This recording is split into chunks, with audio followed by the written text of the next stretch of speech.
नमस्कार, शाम के ठीक 5 बज चुके हैं। आप देख रहे हैं prime time debate show India का सवाल और मैं हूं आपके साथ प्रीति चौहान। गुजरात में आज दूसरे चरण का मतदान हुआ। कहा जा रहा है कि 3 बजे तक जो पोल्स हुए वो 50% के ऊपर वोटिंग हुई है। 3 बजे तक का आंकड़ा है।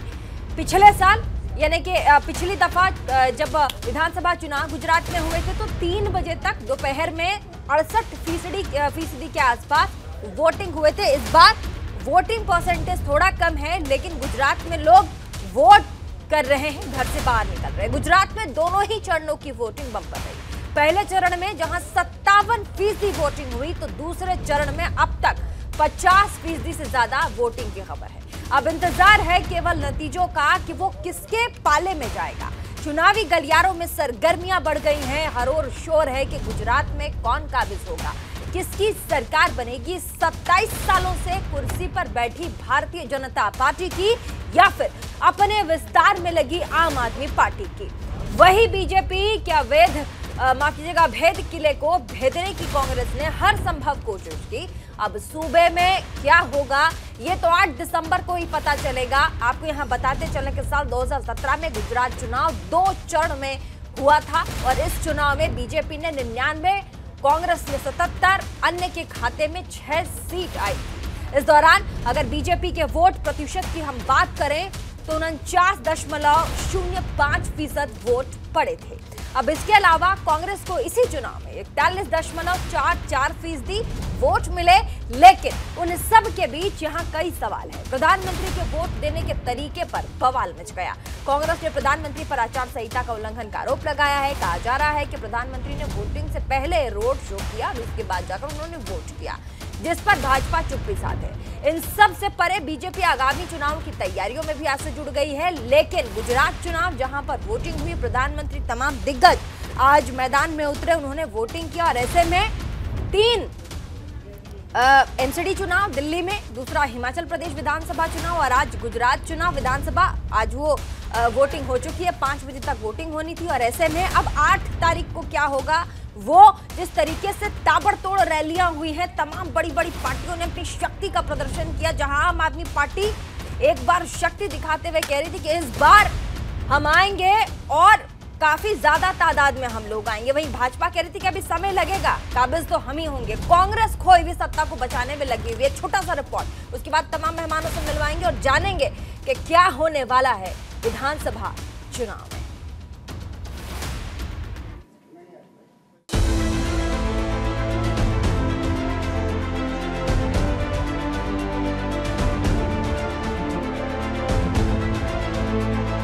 गुजरात विधानसभा चुनाव के दोनों चरण की 182 सीटों पर मतदान खत्म हो चुका है।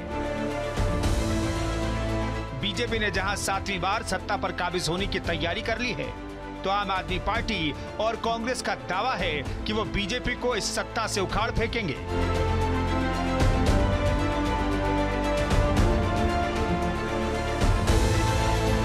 गुजरात का मुकाबला इस बार त्रिकोणीय लग रहा है। चुनावी लड़ाई दिलचस्प मोड़ पर खड़ी है। यूं तो बीजेपी अपने हर चुनाव को पूरी ताकत के साथ लड़ती है, लेकिन गुजरात का किला उसके लिए सबसे अहम है, क्योंकि न सिर्फ प्रधानमंत्री मोदी और गृह मंत्री शाह का ये गृह राज्य है, बल्कि यहाँ के मॉडल के दम पर केंद्र से लेकर राज्यों में भी बीजेपी ने सरकारें बनाई। और अगर ये मॉडल फेल हो जाता है तो अगले लोकसभा चुनाव के लिए संकेत अच्छे नहीं होंगे। ગુજરાતના મતદારોનો પણ હૃદયથી ખૂબ ખૂબ આભાર માનું છું કે એમણે આ લોકતંત્રના ઉત્સવને આન બાન શાન સાથે ઉજવ્યો। ખૂબ ઉત્તમ પ્રકારે ચર્ચાઓ કરી।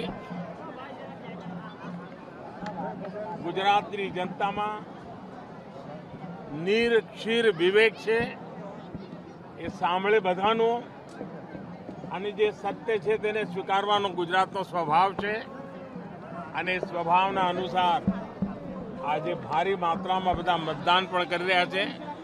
હું ગુજરાતના મતદાતાઓનો પણ હૃદયથી ખૂબ ખૂબ આભાર માનું છું। साल 1995 से गुजरात की सत्ता संभाल रही बीजेपी के लिए भी ये बड़ा मुश्किल दौर है। बीजेपी के सामने बड़ी चुनौती है अपनी जीत के समीकरण को बनाए रखना, क्योंकि 2002 के बाद से लगातार उसकी सीटों का स्कोर कम होता जा रहा है और 2017 के चुनाव में तो ये 137 से गिरकर 99 तक हो गया था।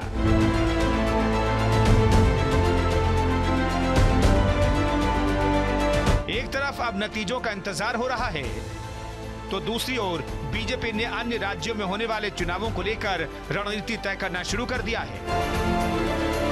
दिल्ली में बीजेपी के राष्ट्रीय पदाधिकारियों की 2 दिवसीय बैठक हो रही है, जिसमें प्रधानमंत्री नरेंद्र मोदी भी रहेंगे। इन 2 दिनों में बीजेपी अगले साल होने वाले विधानसभा चुनाव और 2024 में लोकसभा चुनाव की रणनीति पर चर्चा करेगी। जिस तरह से लोकतंत्र की दिन दहाड़े हत्या हो रही है और वो भारतीय जनता पार्टी कर रही है, प्रधानमंत्री उसमें शामिल हैं, मैं बिल्कुल सीधे सीधे हम लोग आरोप लगा रहे हैं। और चुनाव आयोग जिस तरह से बैठा है, मुंह और कान और आंखें बंद करके, पीढ़ियां माफ नहीं कर सकती चुनाव आयोग की इस चुप्पी को। सरेआम जहां नशाबंदी है वहां शराब बिक रही है। वीडियो हमने भेजे चुनाव आयोग को, पूरी तरह से हर माध्यम से चुनाव आयोग तक सूचनाएं पहुंचाई। भारतीय जनता पार्टी के स्टिकर लगी गाड़ियां शराब बांट रही हैं। गुजरात जैसे प्रदेश में जहां नशाबंदी है, चुनाव से 1 दिन पहले कोई फर्क नहीं पड़ता चुनाव आयोग। मतदान के बाद अब इंतजार 8 दिसंबर का है, जब वोटों की गिनती के बाद फैसला हो जाएगा कि गुजरात और हिमाचल में सरकार किसकी बनेगी। बीजेपी अपनी सत्ता बरकरार रखेगी या फिर किसी और पार्टी को जनता मौका देगी। Bureau report, news India. तो बड़े चुनाव, विधानसभा, हिमाचल प्रदेश में विधानसभा चुनाव, गुजरात में चुनाव और ऐसे में एमसीडी चुनाव, दिल्ली में, तीनों ही चुनाव इस बार बहुत अहम रहे देश के लिए। देश भर की निगाहें इन सब पर रही और कैसे कौन सी पार्टी अब काबिज होगी, बड़ा दिलचस्प सा माहौल है। मतलब एक तरफ गुजरात चुनाव चल रहा था, इमेजिन कीजिए, उसके बीच में एमसीडी चुनाव, जहां तमाम बड़ी पार्टियां सुबह रैली करते हुए, नीचे आप देखिए तो इधर दिल्ली में एमसीडी में सारे लोग आपको दिखाई पड़ रहे हैं ताबड़तोड़। तमाम मेहमान हमारे साथ जुड़ चुके हैं, उनसे हम बातचीत करेंगे और वो बताएंगे कितना दिलचस्प रहा और 8 तारीख को क्या होने वाला है। हमारे साथ डॉक्टर कौशल कांत मिश्रा, प्रवक्ता भाजपा के, हमारे साथ जुड़ चुके हैं और रेशमा पटेल, प्रवक्ता आम आदमी पार्टी के, हमारे साथ जुड़ चुकी हैं। सर्वेश पाठक, राजनीतिक विश्लेषक, हमारे साथ जुड़ चुके हैं। हैदर मुजीब मेवाती, राजनीतिक विश्लेषक, हमारे साथ जुड़ चुके हैं। हमारे साथ रत्नाकर सिंह, नेता कांग्रेस के, वो भी हमारे साथ, माफ कीजिएगा, रत्नाकर सिंह भी हमारे साथ जुड़ चुके हैं। आप सभी का बहुत बहुत स्वागत न्यूज इंडिया के प्लेटफॉर्म में। और ऐसे में क्योंकि आप तमाम लोग इस ऐतिहासिक चुनाव, जहां एक तरफ हिमाचल प्रदेश का चुनाव, इधर गुजरात चुनाव, इधर एमसीडी चुनाव दिल्ली में, और तमाम पार्टियां इधर भागती उधर भागती, आपको एमसीडी चुनाव में भी तमाम बड़े बड़े दिग्गज नजर आ गए। अभी जो होने, मतलब आज के बाद जो तारीखें आने वाली हैं, जिसमें एमसीडी चुनाव के नतीजे आएंगे, 8 तारीख को विधानसभा चुनाव के नतीजे आएंगे। सबसे पहले कौशल कांत मिश्रा, पार्टी कितनी कॉन्फिडेंट है? प्रीति जी, पार्टी तो इतनी कॉन्फिडेंट है जितनी गुजरात की जनता या देश की जनता।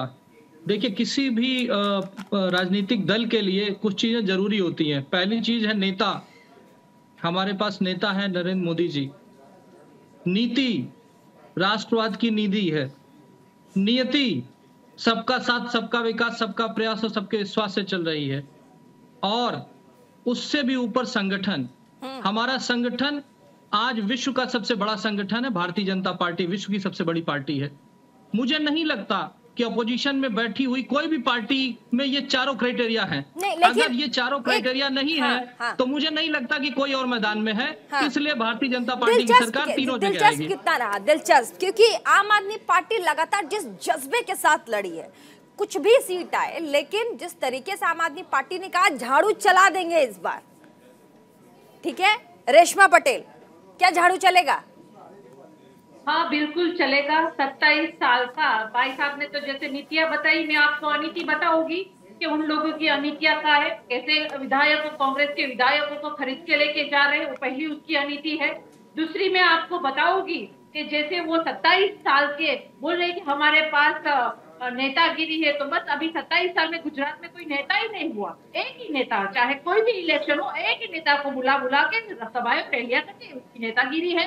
और दूसरी बात आती है जनता की। हम मानते हैं कि 27 साल में भारतीय जनता पार्टी के शासन में जनता को बहुत शोषित होना पड़ा है।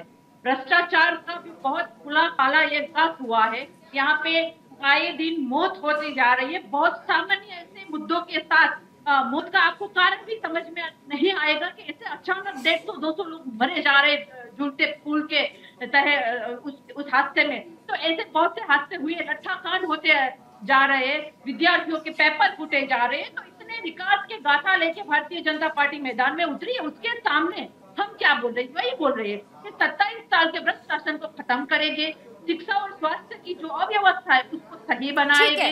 और कांग्रेस के नेता, क्या हाथ को जनता का साथ इस बार मिलेगा?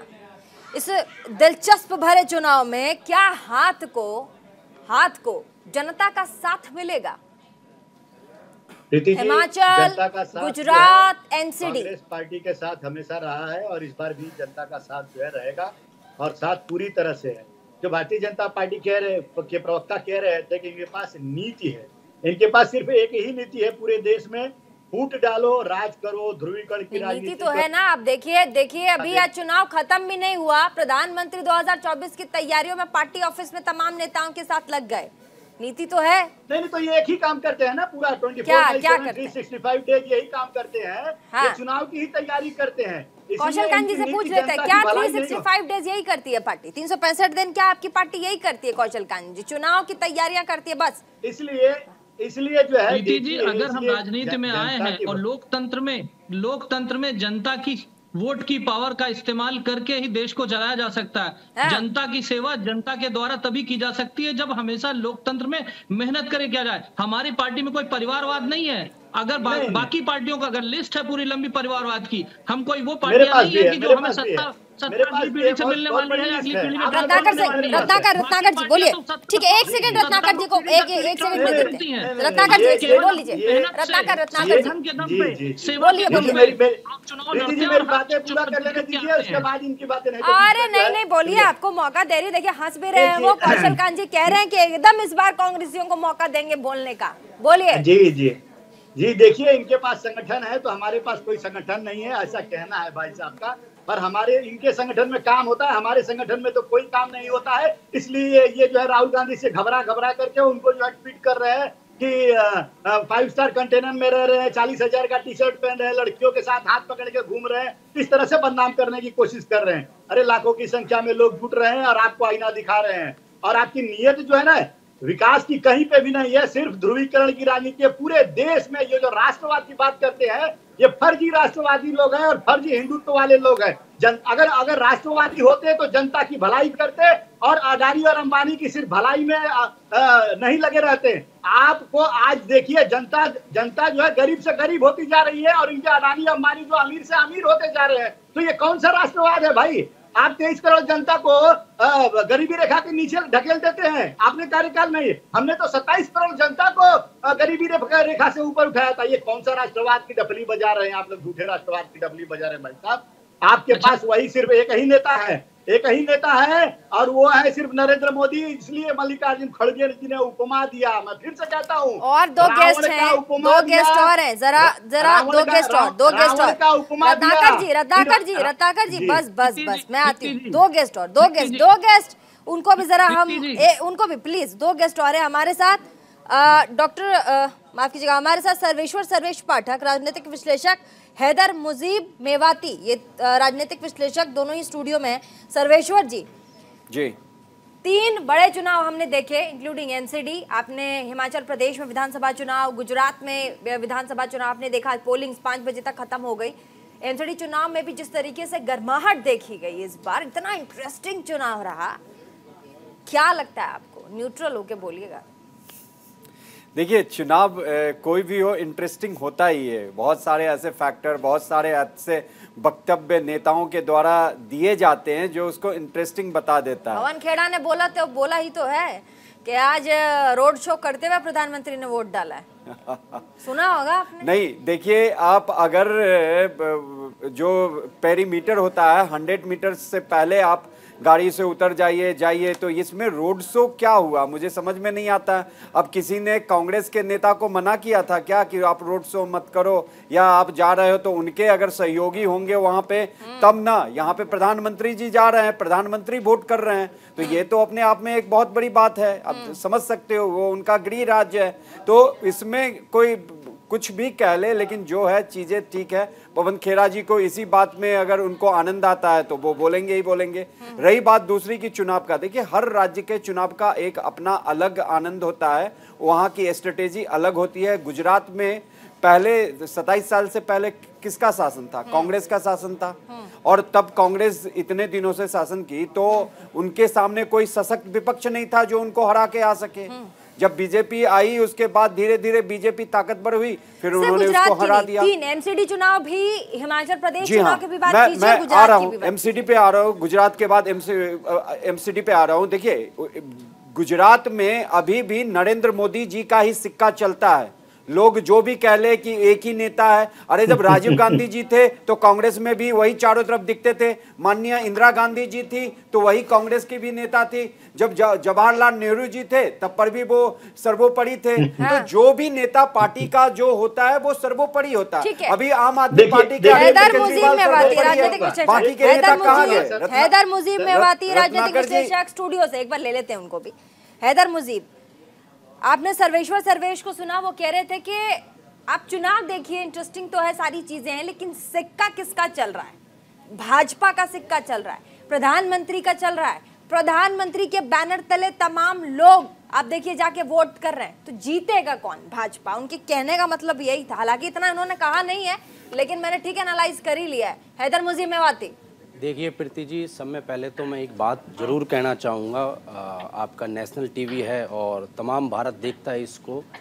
देखिए, जो गुजरात का इलेक्शन है उस पर पूरे देश, पूरे अवाम की नज़रें टिकी हुई हैं। हाँ, पहले चरण में और एमसीडी भी है। जी जी बिल्कुल, पर गुजरात का एक ऐसा चुनाव है जहाँ से माननीय हमारे प्रधानमंत्री नरेंद्र मोदी साहब वहाँ मुख्यमंत्री रहे हैं और वहाँ अपने काम उन्होंने करे हैं, और उन्हीं की एक काम गुजरात मॉडल के तहत ही वो भारत के प्रधानमंत्री बने हैं।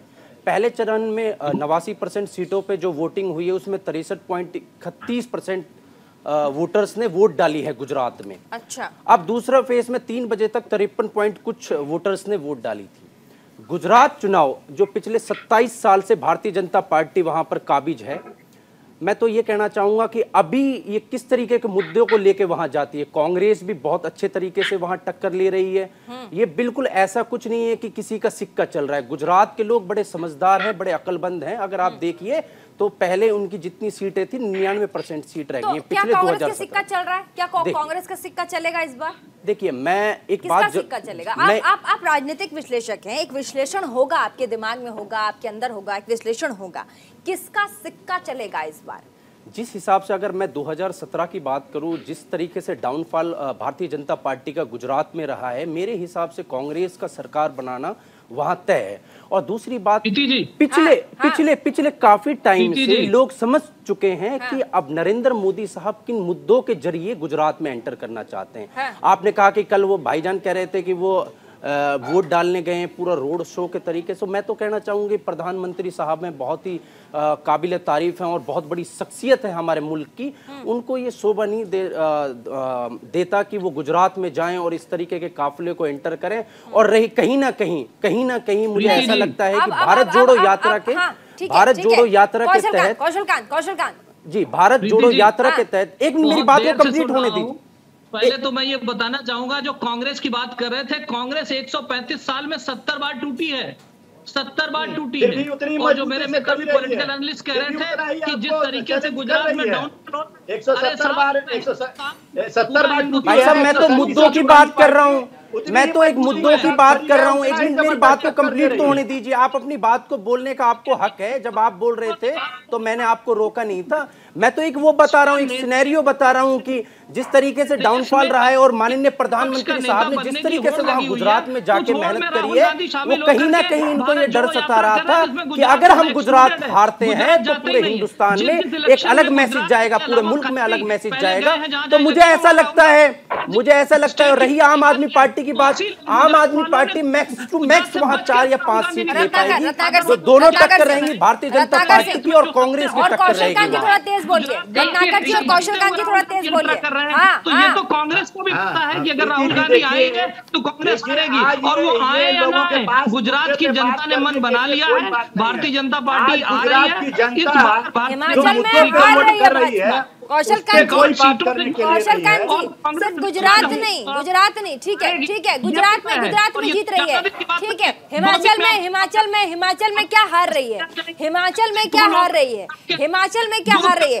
कौशल कांत मिश्रा, क्या हिमाचल में भाजपा हार रही है? ये किसने कहा? ये की बात आई कहां से? किसने कहा ये बात? चाहे गुजरात की बात हो, रिपोर्टिंग पे हम भी होते हैं सर, कौशल कांत जी रिपोर्टिंग पे हम जैसे पत्रकार भी होते हैं। कौशल साहब, लोगों को पता चल गया है कि मुल्क में हिंदू मुसलमान के अलावा अगर देश की उन्नति करना चाहते हो तो ये जातवाद, ये रिलीजन, इन चीजों से ऊपर उठ के काम करना पड़ेगा। एक बार पटेल हमारे साथ, रेशमा पटेल, रेशमा बोलना चाह रही है। रेशमा देश की गुजरात से रेशमा बोलिए। प्रीति जी, हाँ। जैसे मैं सुन रही हूँ कि भाजपा और कांग्रेस की बात हो रही है, मैं आपको एक गुजरात का एक बात बता दूं। गुजरात में भाजपा ने कौन सी शर्त रखी है मीडिया के साथ, मैं आपको बता दूं। गुजरात में जितने भी गुजराती मीडिया है जो हमारे स्टेट को प्रेजेंट करते हैं, उस मीडिया को भाजपा ने ऐसी शर्त रखी है कि आम आदमी का एक भी पैनल में बैठेगा तो हम डिबेट नहीं करेंगे। आप सोचिए कितना डरा हुआ और बौखला हुआ भाजपा है। हम यहाँ नेशनल पे डिबेट 100% करते हैं, लेकिन वहाँ पे हमारे सामने बैठने के लिए तैयार नहीं है। वो बात साबित करती है कि आम आदमी से, आम जनता से भाजपा कितना डरा हुआ है। अब मैं आपको एक बात बता देती हूँ, आपको शायद पता नहीं है रेशमा पटेल जी, नेशनल टीवी जितने आप देख रहे हैं इस वक्त, जितने भी दिल्ली में जिनका सेटअप है, उनका एक ब्यूरो होता है, और गुजरात में तो सारे चैनल्स के ब्यूरो हैं, और तमाम ब्यूरो हेड वहाँ से काम करते हैं गुजरात से। तो चाहे कितना भी उन्हें रोका जाए, टोका जाए, वो ब्यूरो हेड, वो ब्यूरो के लोग अपना काम करते ही करते हैं। और मैंने आज तक बैठ रही है। हाँ, मैं आपको इसलिए बता रही हूँ, हाँ। मुझे पता है मीडिया को मैं बहुत सम्मान करती हूँ। मैं अपनी वेदना बता रही हूँ, हमारी प्रॉब्लम बता रही हूँ। प्रीति जी आप सुनिए, मैं आपको ये बताना चाहती हूँ कि जो हमें अंडर एस्टिमेट कर रहा है, जो बोल रहा है कि आम आदमी पार्टी कुछ करेगी नहीं, वही भाजपा की सरकार 27 साल में यहाँ पे नहीं तो डर रहे। रेशमा जी, अब एमसीडी चुनाव अगर भाजपा हार जाए और भाजपा ये कहे कि एमसीडी चुनाव के लिए आम आदमी पार्टी के लोगों ने जो दिल्ली और हरियाणा के चैनल से उनको कहा कि आप सिर्फ आम आदमी पार्टी आपकी डिबेट में बैठेंगे, वो मतलब नहीं होता ना। हार और जीत देखिए आप क्या करते हैं कैंपेनिंग में। नहीं, पक्ष को क्यों आवाज नहीं बनने दिया जा रहा है, वो बात समझ नहीं। रत्नाकर सिंह, अरे आप अपनी बात रख रही है ना, बस आपकी आवाज पूरी दुनिया सुन रही है। हम बोले प्रीति जी देखिए, पहले फेज का जब चुनाव होता है, उसके बाद जो रोड शो किया जाता है, उस रोड शो का विवरण मैं दे देता हूँ। उस रोड शो में अमित शाह अपना रोड शो करते हैं, लेकिन उनको कहीं न कहीं यह अंदाजा लग गया होता है कि उनकी पैरों के नीचे की जमीन खिसक चुकी है, इसलिए वो आधे रोड शो में ही भाग जाते हैं और चले जाते हैं। अब बौखलाहट इस कदर है कि अगले दिन जो है सूरत में, जहाँ पे सभी की सभी सीटें भारतीय जनता पार्टी की थी पिछले सरकार में, छोटे से ब्रेक के लिए हमें रुकना पड़ेगा। छोटे से ब्रेक के लिए हम यहाँ आज रुकेंगे। दूसरे चरण का विधानसभा चुनाव गुजरात का हो चुका है, वोटिंग हो चुके हैं, और ऐसे में 8 तारीख बहुत अहम हो जाता है। लेकिन उससे पहले जिस तरीके से, जितना इंटरेस्टिंग ये चुनाव रहा, चाहे वो एनसीडी का चुनाव हो, हिमाचल प्रदेश चुनाव हो और ये विधानसभा चुनाव गुजरात का, इन तीनों ही चुनावों में कैसे तमाम पार्टियों ने दमखम लगाया और क्या हो गए नतीजे। तमाम मेहमान हमारे साथ जुड़े हुए हैं। एक बार फिर से हम डिबेट की ओर बढ़ेंगे, और जो मेरा पहला सवाल है वो हमारे साथ राजनीतिक विश्लेषक हैं सर्वेश्वर सर्वेश जी, और साथ ही हमारे राजनीतिक विश्लेषक हैदर मुजीब मेवाती। अल्पसंख्यकों का जो वोट है, जो माइनॉरिटी वोट है, वो इस बार कांग्रेस को मिलने वाला है या फिर कुछ बदलाव होंगे? जी मैं आपको बताऊं, देखिए अगर सही मायने में मैं मुल्क की बात करता हूं, हम हिंदुस्तान के मुसलमानों ने माइनॉरिटीज में हम आते हैं, हमने हमेशा कांग्रेस को सपोर्ट करा है, पर कांग्रेस ने हमारे साथ इस तरीके से ध्रुवीकरण करा है, हमें दबाने का काम करा है, ना कि उभारने का काम करा है। ये सच्चे दिल से मैं कहना चाहता हूं। और दूसरी बात, अगर मैं एक और बात बोलूंगा जरूर, यहां कांग्रेस के प्रवक्ता हैं, राजस्थान में अशोक गहलोत कांग्रेस की सरकार है, भारत जोड़ो यात्रा के तहत राहुल गांधी जी राजस्थान में एंटर कर चुके हैं। मैं आपको एक जिले की घटना बताना चाहता हूं, इसी वीक की है कि अलवर एक जिला है, वहां कांग्रेस के मंत्री हैं टीकाराम जूली, वहां चमेली बाग करके एक कब्रिस्तान है, उसको टीकाराम जूली के तहत और तहसीलदार से मिलके और एसडीएम से मिलके वहां काबिज करके उसकी जमीन को बेचने का काम कांग्रेस सरकार कर रही है। हम मुसलमानों को ठगने का काम कांग्रेस सरकार कर रही है। कोई ये कहता है कि मुसलमान कांग्रेस की सपोर्ट करता है, ये बिल्कुल कतई बर्दाश्त नहीं है। अगर हमारे लिए भारतीय जनता पार्टी काम करेगी तो हम भारतीय जनता पार्टी को वोट देंगे, अगर हमारे लिए कांग्रेस काम करेगी तो हम कांग्रेस को वोट देंगे, अगर हमारे लिए समाजवादी पार्टी इस देश के लिए, माइनॉरिटीज के लिए काम करेगी तो हम उनके लिए वोट देंगे, आम आदमी पार्टी के लिए वोट देंगे। और एक और बात मैं कहना चाहता हूं, आप अलवर ग्रामीण जाके देख लीजिए चमेली बाग कब्रिस्तान को जिस तरीके से कांग्रेस सरकार लूटने का काम कर रही है, मुसलमानों का ध्रुवीकरण करने का काम कर रही है। मैं अशोक गहलोत से कहना चाहता हूं आपके टीवी के माध्यम से कि मुसलमानों पे अत्याचार अब बर्दाश्त नहीं होगा। अगर हमारा मुस्तकबिल किसी औरों के हाथों में लिखा है तो हम जरूर उनके हाथों को मजबूत करेंगे। प्रीति जी, आपने मुसलमानों की बात की, अगर गुजरात में देखा जाए तो मुसलमानों की जो आबादी है वो आबादी का 10% है। वहां पे मुसलमानों का एक वर्ग नरेंद्र मोदी जी को भी नरेंद्र भाई कह के वहां पे वोट देता है। ऐसा नहीं है कि वहां पे पूरा का पूरा मुसलमान। जनरली अगर दूसरे राज्य, यूपी जैसे राज्यों को आप देखेंगे तो वहां पे क्या ट्रेंड होता है कि मुसलमानों का एक मुश्त वोट उनको जाता है जो बीजेपी को हरा रहा हो। जैसे कि समाजवादी पार्टी अगर उस काबिले में है तो उसको पूरा एक मुश्त वोट जाता है। लेकिन चूंकि गुजरात में उनकी जनसंख्या, उनकी आबादी जो है पूरे आबादी का 10% है, तो उसमें पूरा वो वोट बैंक जो कह लीजिए वो स्कैटर्ड है। अभी आप आई कि कांग्रेस और आम आदमी पार्टी में किसमें जाएगा, तो मुझे लगता है कि वो अंततः कांग्रेस को ही देंगे।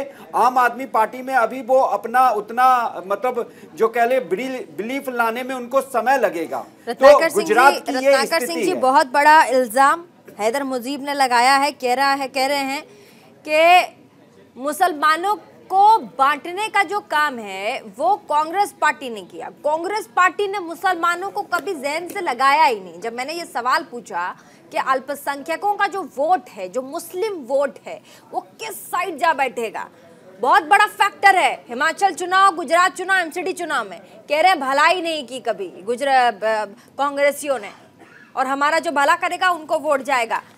फूट डालो की राजनीति की है कांग्रेस पार्टी ने, हैदर मुजीब कह रहे हैं। हाँ, मुझे 1 मिनट दीजिएगा प्रीति जी, 1 मिनट मुझे बोलने दीजिए। बोलिए ना। बिल्कुल। देखिए, हैदर जी की क्या पीड़ा है वो व्यक्तिगत रूप से मैं नहीं जानता हूं, लेकिन जहां तक बात रही मुसलमानों की, तो कांग्रेस पार्टी ने हमेशा मुसलमानों का सम्मान किया है और वसुधा केवल सम्मान किया है भाईजान, विकास नहीं करा। भाई साहब सुनिए जरा, बोल लेने दीजिए। जी बोलिए। आज राहुल गांधी जी जो है भारत जोड़ो यात्रा जो इन्होंने शुरू किया है, भारत जोड़ो यात्रा में नफरत छोड़ो भारत जोड़ो, तो नफरत आज भारतीय जनता पार्टी किसके प्रति फैला रही है, उस नफरत के खिलाफ राहुल गांधी जी ने भारत जोड़ो यात्रा शुरू किया है। और रही बात कांग्रेस पार्टी का इतिहास रहा है, बहुत लंबा इतिहास रहा है कि सभी धर्मों, सभी संप्रदाय को लेकर चलने का कांग्रेस पार्टी का इतिहास रहा है। मैं भारतीय जनता पार्टी की बात करता हूं कि भारतीय जनता पार्टी ये मुझे बता दे कि गुजरात विधानसभा में एक भी मुसलमानों को उसने एमएलए का टिकट दिया, चुनाव लड़ने का टिकट दिया है क्या? आखिर में क्यों भारतीय जनता पार्टी अंत में आते विकास की बात भूल जाती है और कहती है, और एक मिनट कह रहे हैं कि अब मुस्लिम पहचान चुके हैं कि मुसलमानों का अपना कौन है, पराया कौन है। हैदर मुजीब, बिल्कुल आपने पूछा ना, आपने प्रीति जी पूछा ना आपने कि एमआईएम वोट काट रही है क्या मुसलमानों का? बिल्कुल मुसलमान पहचान चुका है कि एमआईएम जो है वो भारतीय जनता पार्टी की बी टीम है, इसलिए उसको वोट देने से अच्छा है, वोट फराम करने से अच्छा है, एमआईएम से वोट देने से अच्छा है कि कांग्रेस पार्टी को जिताए जो भारतीय जनता पार्टी। हमारे मित्र कांग्रेस के प्रवक्ता जो बोल रहे हैं, इनके प्रधानमंत्री मनमोहन सिंह क्या कहते थे, देश के संसाधनों में पहला हक मुसलमानों का है। और प्रीति जी मुझे, मैं राष्ट्रीय प्रवक्ता से मैं डिबेट कर चुका हूँ। मैं आज भी अभी मैं राष्ट्रीय प्रवक्ता भाजपा के, ये गलत। अगर राहुल गांधी साहब सोनिया गांधी के पुत्र नहीं होते, मनमोहन सिंह ने कहा कि भारतीय संसाधनों पे, देश के संसाधनों पे सबसे पहला अधिकार, सबसे पहला माइनॉरिटीज का है, सबसे पहला माइनॉरिटी का है, माइनॉरिटी का है, झूठ बोल रहे हैं, सबसे बड़ी माइनॉरिटी कौन सी सबसे बड़ी पार्टी? एक मिनट मेरी बात को प्रीति जी, मैं 1 मिनट चाहूंगा, 1 मिनट चाहूंगा, उसका बाद मैं 1 मिनट चाहूंगा। मैं ये कहना चाहता हूँ, आप मुझे बताइए, आप लोगों की उम्र निकल गई, आप इनसे पूछे राहुल गांधी साहब की कितनी उम्र है, इनसे पूछे राहुल गांधी साहब की कितनी उम्र है। आप इस उम्र में जाके वो कहते हैं कि भारत छोड़ो, नफरत छोड़ो यात्रा स्टार्ट कर दी। आप पूछिए राहुल गांधी की कितनी उम्र है। उनकी पैदाइश हुई बड़े बड़े ईयर जेट में चलने की और बहुत लेविश लाइफ जीने की, आज वो निकल के भारत जोड़ो यात्रा की बात करते हैं। आप बताइए, चलो गुजरात इलेक्शन को छोड़ दीजिए, आप राजस्थान की बात करिए, अलवर ग्रामीण की बात करिए। आपका टीकाराम जूली जो कांग्रेस के मंत्री हैं, वो मिलकर हमारे कब्रिस्तानों को बेचने का काम कर रहे हैं। अशोक गहलोत साहब ने तहसीलदार को और एसडीएम को सस्पेंड करा है। आप इस बात पर कार्रवाई क्यों नहीं करते हो? देश के संदर्भ में बता रहा हूँ मैं प्रीति जी, ये कौन सी पीड़ा इनकी व्यक्तिगत है? नहीं, पीड़ा नहीं है तो क्या है? मुसलमानों की पीड़ा नहीं है तो क्या है? हम मुसलमानों ने आपका साथ दिया, आपने हमारे लिए क्या करा? क्या गुलाम नबी आजाद साहब क्या ऐसे ही नेता रहे? आपने किस को उभारने का काम करा? आप मुझे बताइए। ठीक है, एक बार रत्नाकर जी को बोलने देते हैं। इतने सवाल हैं, जवाब प्लीज रत्नाकर जी से ले लेते हैं, फिर कौशल में आती हूँ। देखिए, भारतीय जनता पार्टी के ये जो प्रवक्ता बैठे हैं, इतनी सफाई से ये झूठ, अरे आप प्रवक्ता के छोड़िए ना, प्रवक्ता हैदर मुजीब, अगर आप काम करते, अगर आप देश का विकास करते, अगर आप इस देश की उन्नति चाहते तो कांग्रेस सरकार सत्ता में रहती। आपकी बदौलत भारतीय जनता पार्टी सत्ता में आई है कि उन्होंने कोई और कोई चारा नहीं रहा इस देश में। महंगाई आज चरम पर है, लीडरशिप बिल्कुल कमजोर है। आपको मैं तो कहना चाहूंगा कि आप राहुल गांधी जी से बोलिए, अपनी लीडरशिप को उभारिए। अगर इस देश इस मुल्क में रहना है। हैदर मुजीब जिनसे सवाल लिया जा रहा है उनसे उनको बोलने दीजिए, उनको जवाब ले लेता है। रत्नाकर जी बोलिए प्लीज। सिर्फ चिल्लाने से और कोई चीजें अपनी साबित कर अच्छा ठीक है, रखिए आप जवाब रखिए, लेकिन भाजपा के प्रवक्ता के सवालों का नहीं। हैदर मुजीब जो पूछ रहे हैं, वो कह रहे हैं, गंभीर आरोप लगा रहे हैं, कह रहे हैं मुसलमानों का सबसे ज्यादा हर्जान अगर किसने किया है, नुकसान किया है तो कांग्रेस ने किया है। अरे ये हैदर अली जी की बात को मैं सुन लिया, लेकिन मैं जवाब ये देना चाहता हूँ प्रीति जी की देखिए, कांग्रेस पार्टी जो है आजादी से पहले भी जो आजादी की लड़ाई लड़ी थी, उसमें सारे मुसलमान भाई कांग्रेस पार्टी के साथ खड़े थे और कांग्रेस ने तो हमने ठेका नहीं ले रखा आपके साथ जिंदगी भर खड़े होने का। अरे भाई साहब जरा आप चुप रहिए जरा। नहीं आप बोलने की हिम्मत रखिए। ठीक है, पहले जवाब उसके बाद काउंटर बोलिए। आज देखिए देश में कांग्रेस पार्टी के ऊपर सारे मुसलमानों का विश्वास है। क्यों विश्वास है? कांग्रेस पार्टी ने उनको उनका हक दिया। कांग्रेस पार्टी ने संविधान दिया। कांग्रेस पार्टी ने एक आम आदमी को, चाहे वो गरीब हो, चाहे मुसलमान हो, चाहे वंचित हो, उसको भी लोकतंत्र में उतना ही हक दिया है जितना एक बड़े आदमी को और एक हिंदू को दिया है। तो ये कांग्रेस पार्टी ने किया है ना। ये किसी भारतीय जनता पार्टी की तरह थोड़ी है कि हम पूरा गुजरात का चुनाव में किसी मुसलमान को टिकट ही न दें। तो ये इनकी अवधारणा है। ठीक है, कौशलकांत मिश्रा, उसके बाद हम आएंगे पटेल जी की बात।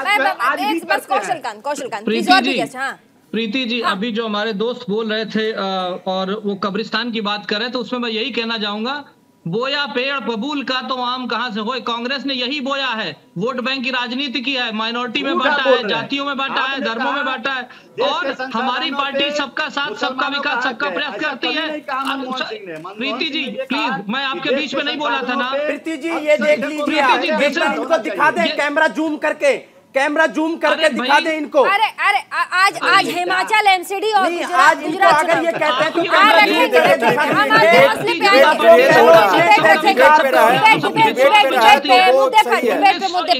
मुद्दे पर तमाम पैनलिस्ट प्लीज मुद्दे पर हैं। मुद्दे पर पर्सनल मैटर को डिस्कस ना करें प्लीज। हम आएंगे, आपके सवाल हो सकते हैं, उस पर हम अलग से डिबेट रखेंगे, ठीक है? कौशलकांत मिश्रा, उसके बाद रेशमा पटेल। हाँ बोलिए। 1961 में नर्मदा परियोजना की स्थापना शुरुआत करने वाले जवाहरलाल थे। पूरी भाई साहब आपने बिल्किस बानो के आरोपियों को जमानत क्यों दिला दिया? फिर बीच में बोले बिल्किस बानो के आरोपियों के आप क्या करते रहे? कौन ले ला रहा है? राम काल्पनिक आप है, हनुमान काल्पनिक आप है। राम मंदिर के खिलाफ राम मंदिर में कांग्रेस के वकील जाकर कहते हैं कि राम मंदिर की कार्रवाई पूरी नहीं होनी चाहिए, मंदिर के रोकने में उड़ा लगाते हैं। आप इसलिए आपके पास क्या था? आप तो राम को काल्पनिक बताते हैं, राम से तोड़वाने की बात करते हैं, भारत हिंदुओं की बात करते हैं, माइनॉरिटीज को जोड़ने की बात करते हैं, वोट बैंक में डिवाइड करते हैं। बहुत देर से हाथ उठाइए। रेशमा को एक मिनट, बहुत देर से हाथ उठाइए। एक मिनट रेशमा को सुन लेते हैं। ये क्या, ये कौन सा डिबेट कर रहे हैं? मैं इनके बीच में नहीं बोल रहा हूँ, फिर भी बीच में बोले जा रहे हैं। अच्छा अरे एमसीडी, हिमाचल, गुजरात बोल लीजिए। और देश में आज तो गुजरात में वही हुआ है जो डिबेट में हो रहा है। हर अपने अपने धर्म, कोई धर्म की राजनीति करता है, कोई जातिवाद की राजनीति करता है। अरे जो उससे भी बड़ा, आप किसकी राजनीति करते हैं? आप किसकी राजनीति करते हैं? आप किसकी राजनीति करते हैं? आप किसी अरविंद केजरीवाल भी जेलों में मसाज ले रहे हैं। अरविंद केजरीवाल जी क्या कर रहे हैं? उनके नेता क्या कर रहे हैं? इनके लीडर भी जेलों में मसाज ले रहे हैं, ठीक है? और क्या कर रहे हैं? ठीक है, स्वराज के लिए आए थे, स्वराज के लिए आए थे, स्वराज के लिए आए थे, स्वराज लेके आए, फ्री की रेवड़ियां बांटना, स्वराज लेने का नाम लेकर के आए थे, शराब लेकर के पहुंचे, मुफ्त में हिंदू मुसलमान की राजनीति को लेके आगे बढ़ रहे हैं। इनके मंत्री ज्यादातर जेलों में हैं। सत्येंद्र जैन साहब पूरी मसाज ले रहे हैं, ये देश की उन्नति करेंगे। हम आपको बोलना चाहते हैं, अरे रेपिस्ट को फिजियोथेरेपिस्ट बनाने की कला केवल अरविंद केजरीवाल जी में है। रेपिस्ट को फिजियोथेरेपिस्ट कैसे बनाया जाता है? ये बताइए, अरविंद केजरीवाल जी जो चुनावी हिंदू बनते हैं उसकी क्या जरूरत होती है? चुनाव के समय वो हनुमान भक्त बन जाते हैं। चुनाव के समय इंडियन करेंसी पे लक्ष्मी गणेश की तस्वीर चाहिए, लेकिन अपने ऑफिस में, अपने दफ्तर में लक्ष्मी गणेश नहीं चाहिए। तो ये चुनावी हिंदू की परिभाषा क्या है आपके अरविंद केजरीवाल की? हिंदू धर्म नहीं निभाऊंगी तो माननीय केजरीवाल जी धर्मवाद की राजनीति नहीं करते। नहीं तो फिर चुनाव के समय ये क्यों कहते हैं कि मैं बहुत बड़ा हिंदू, बहुत बड़ा हनुमान भक्त हूँ, हनुमान चालीसा का पाठ क्यों करते हैं? ये तो बताइए। अलग रहना चाहिए ना, उनको तो अलग दिखना चाहिए। ये चुनावी हिंदू पे जो कहते हैं ट्रेडमार्क, वो कांग्रेस पार्टी का है, लेकिन आम आदमी पार्टी के जो करता धरता अरविंद केजरीवाल जी, उन्होंने इसको क्यों ग्रैब कर लिया है? रेशमा जी इस बात का जवाब दीजिए। ये जो चुनावी हिंदू बनने का जो है ट्रेडमार्क, या वो कह लीजिए वो कांग्रेस पार्टी का है। रेशमा से एक सवाल रेशमा चिल्लाती रह जाएंगी आप, एक सेकंड रुक जाइए। आप गुजरात से हैं, गुजरात में बैठी हैं, आपको क्या लग रहा है इस बार के चुनाव में आम आदमी पार्टी गुजरात में, आप हिमाचल छोड़ दीजिए, एमसीडी छोड़ दीजिए, गुजरात में अपने आप को कहां देखती है? अब तो हो गए पोल्स भी हो गए, अब 8 तारीख का इंतजार है, सीटों पे कहां देखते? प्रीति जी डेफिनेटली देखो, आज तक गुजरात में 27 साल भाजपा का शासन रहा है, बहुत सी त्रुटियां उसमें रही है और कांग्रेस उसके विरोध में कहीं ना कहीं कमजोर हुआ है। लोग उस तीसरे पक्ष जो सक्षम पक्ष उसकी तलाश में था। तो आम आदमी पार्टी को जो जन समर्थन मिल रहा है, जो आप देख रहे हो, जो इतना वेलकम मिल रहा है, वो सिर्फ और सिर्फ इसलिए मिल रहा है क्योंकि गुजरात की जनता परिवर्तन चाहती है। और मैं आपको दावे के साथ बोल रही हूँ, माननीय केजरीवाल जी ने जो बोला है कि परिवर्तन होगा 2021 में होगा। रेशमा जी मुझे ये बता दीजिए, रेशमा जी मुझे ये बता दीजिए, ये रेपिस्ट को फिजियोथेरेपिस्ट बनाने की यूनिवर्सिटी कहाँ से पाई है आपने?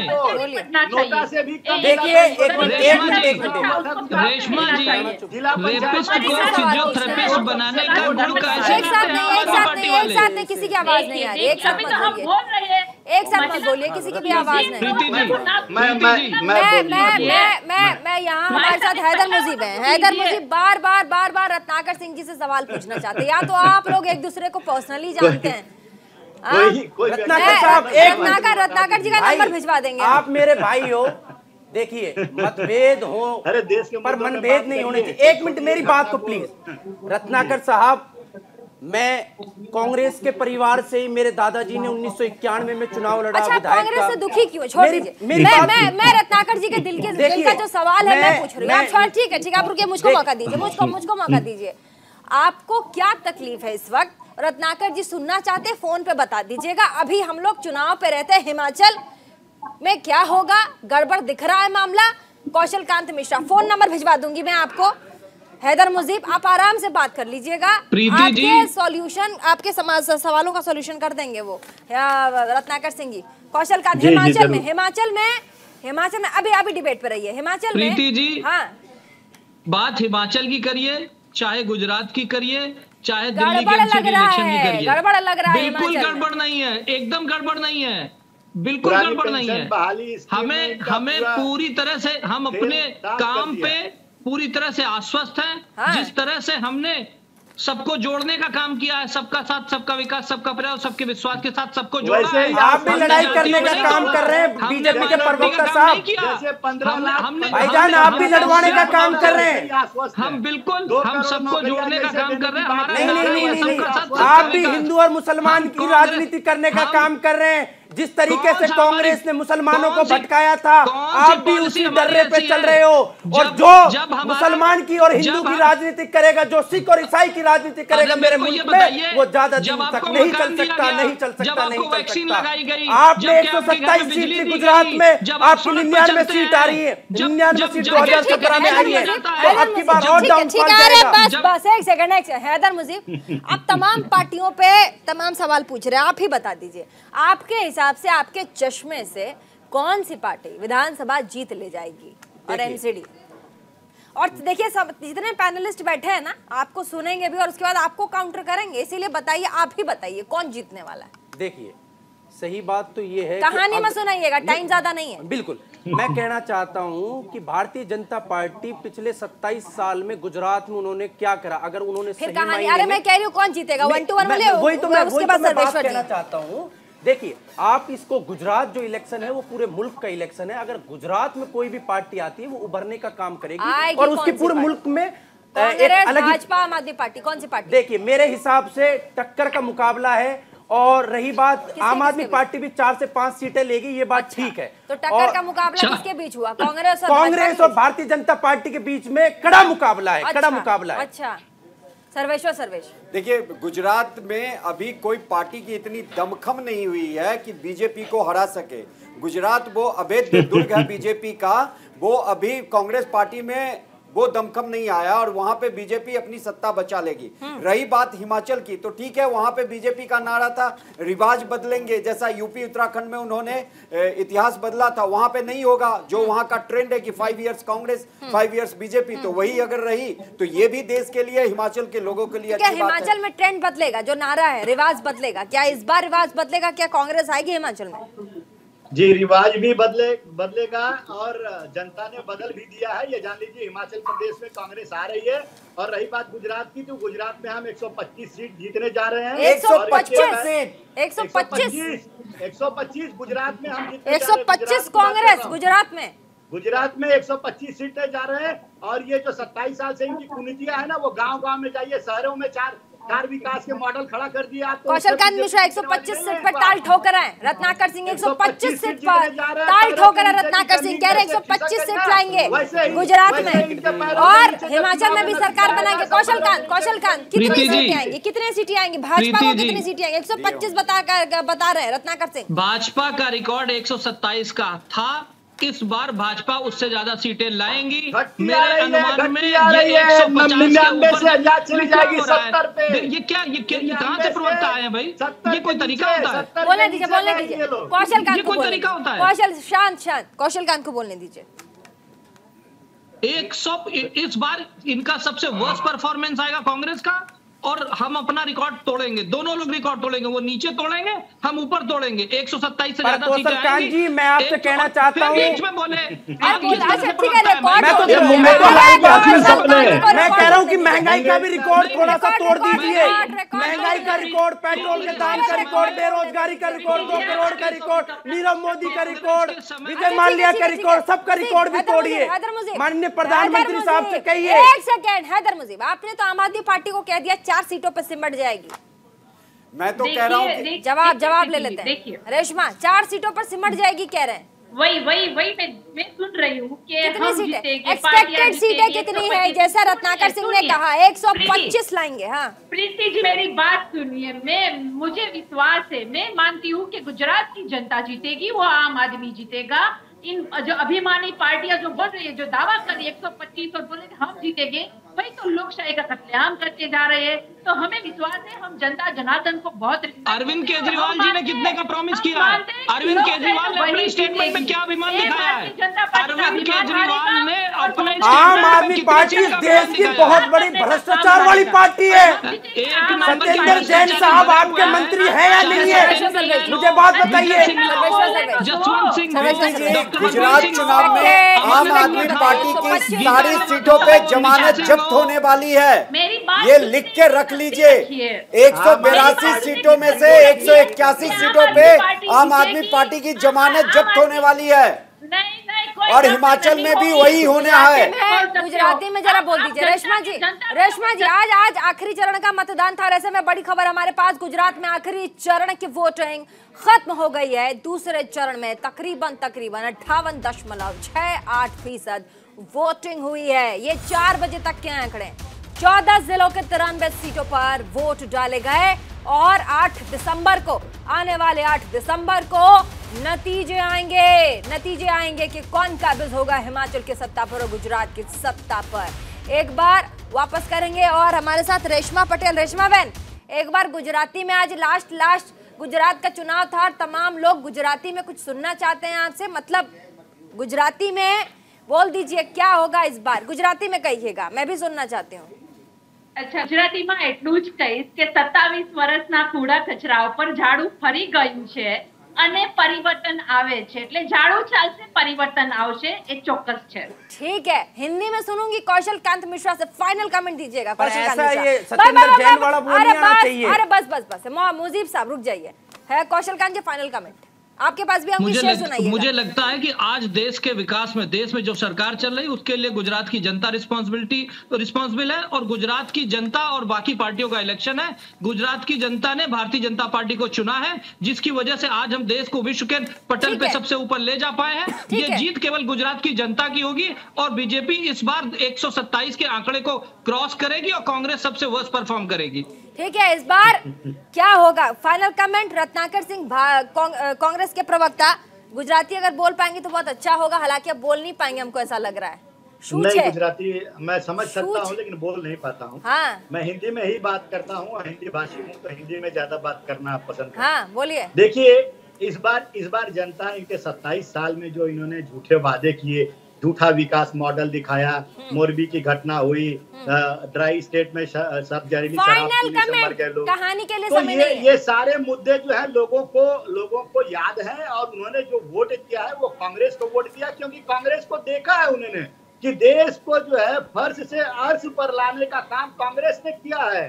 सुई से लेकर हवाई जहाज तक बनाने का काम कांग्रेस पार्टी के, सुई से लेकर हवाई जहाज तक देश में कांग्रेस ने बनाया है, कह रहे हैं Ratnakar Singh ji. Sarveshwar sir final comment दीजिएगा जल्दी से छोटा। देखिए, गुजरात की जनता ने पुनः बीजेपी को लाने का संकल्प लिया था और लिया है, और जो जितने भी हैं सबके मतपेटी में भाग्य बंद हो गए हैं, लेकिन जब 8 दिसंबर को खुलेगा तो आपको हमको सबको दिखेगा कि बीजेपी वहां पे सत्ता हथिया रही है। हैदर मुजीब छोटा सा जल्दी से रखिएगा, ज्यादा टाइम मेरे पास नहीं, एक सेकंड।